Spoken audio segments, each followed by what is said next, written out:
David Winter and Ralph Baer about to play a ping-pong game on brown box. Ralph Baer nous a quittés le 6 décembre 2014 à l'âge de 92 ans. Nous avions eu le privilège de le rencontrer à Paris en 2008 à l'occasion de la GDC, aux côtés du collectionneur et historien David Winter, à l'origine du site Pong Story. Ralph Baer est considéré à juste titre comme l'un des pionniers de notre média, voire l'inventeur du jeu vidéo.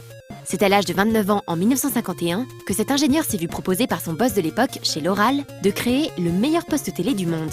En travaillant sur ce projet, il tenta d'imposer un nouveau concept, celui de jouer à des jeux sur sa télé. Mais son boss refusa et ce n'est que 15 ans plus tard, chez Sanders Associates, qu'il put reprendre son idée et la concrétiser sous la forme de ce que l'on allait appeler la Brown Box.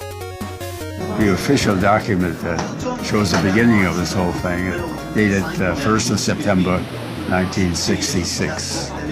I wrote a 4-page paper on that day that sort of lays it all out. You read through it and it projects various games like car racing games, gun firing, shooting at the screen with light guns.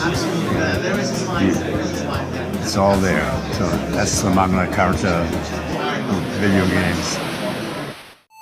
Un moment historique qui débuta avec une poignée de techniciens travaillant comme Ralph Baer pour Sanders Associates.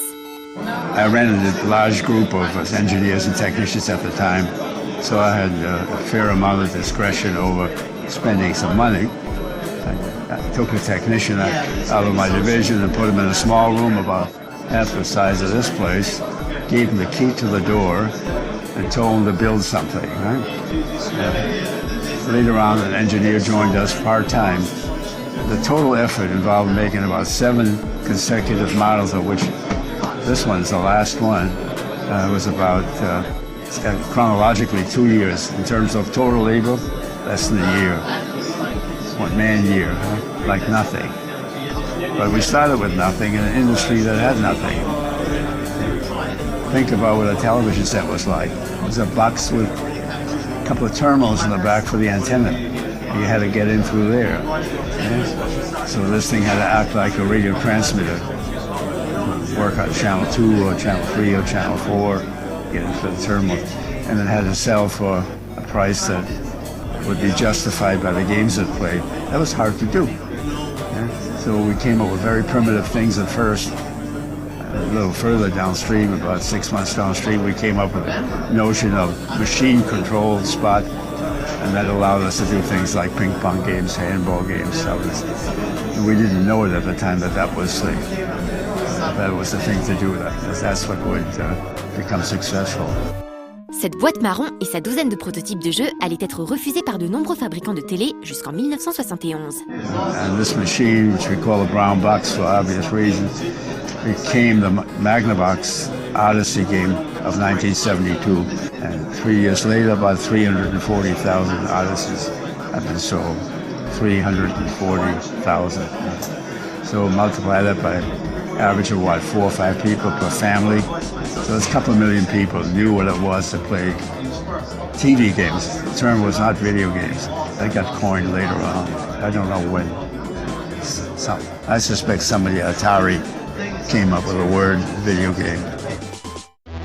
Oui, la fameuse guerre avec Atari battait alors son plein. Nolan Bushnell ayant créé le premier jeu d'arcade en 1972, le fameux Pong, inspiré du jeu de ping-pong créé par Ralph Baer, qui gagna par la suite son procès pour contrefaçon de brevet, ce qui n'empêcha pas Bushnell et Atari de remporter au final la première guerre du jeu vidéo. C'était alors un monde différent où tout était à inventer. It's sort of like trying to visualize what life was like in the early days of the light bulb, you know. I mean, why would you be interested in playing a game with 3 lousy spots on the screen, you know? Well, the answer is that nobody had any control over what was on the screen until that happened, right? And gave everybody a feeling of power, right?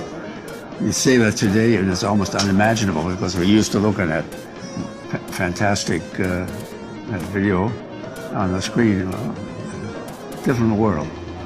Un monde que Ralph Baer a grandement contribué à faire évoluer. Il a même co-créé en 1978 le jeu du Simon et continua à inventer de nouveaux concepts jusqu'à la fin de sa vie.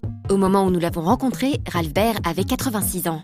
Nous allons laisser le mot de la fin à ce grand monsieur qui eut l'idée de créer des jeux qui utiliseraient nos téléviseurs avant tout le monde, ce pourquoi nous lui sommes infiniment reconnaissants. Aren't too many 86-year-olds sitting at the bench, wiring up stuff. soldering parts, and building things, designing things, building things. I like to do it. It's an art form. Thank you.